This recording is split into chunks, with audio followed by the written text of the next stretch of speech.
Hi అండి, అందరూ ఎలా ఉన్నారు? So first time idli batter ఇంతలా పులవటము. సో మా ఫ్రెండ్ కూడా అడిగిందనమాట ఒకసారి ఇడ్లీ వీడియో పెట్టమనేసి. నిజం చెప్తున్నా, చాలా సాఫ్ట్ వచ్చాయి. అసలు చాలామంది అంటారు రవ్వతో అంత సాఫ్ట్గా రాదనేసి, బట్ నిజంగా చాలా సాఫ్ట్ వచ్చాయి. మీరు కూడా ఒకసారి ట్రై చేయండి, చెప్తాను. సో మీకు ఆ టిప్ చెప్పే ముందు ఒకటైతే చెప్తాను. మేము ఊరికి వెళ్ళే మధ్యలో కూర వస్తుంది అనమాట. అక్కడ ఇడ్లీ చాలా ఫేమస్ అని వేణు చెప్పాడు. వేణు చెప్పేంత వరకు నాకు తెలీదు అక్కడ ఇడ్లీ చాలా ఫేమస్ అని. అందులోనూ మా రిలేటివ్స్ వాళ్ళ ఊరే అది. సరే తిందామనేసి వెళ్ళాము. నిజంగా చాలా సాఫ్ట్ ఉన్నాయి. అసలు ఇంక సైలెంట్గా ఉండలేక వెళ్ళి ఆంటీని అడిగేసాను అనమాట.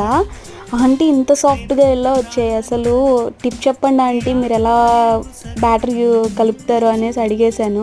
సో ఇది మీకు నెక్స్ట్ వీడియోలో అప్లోడ్ చేస్తాను. సబ్స్క్రైబ్ చేయడం మర్చిపోకండి.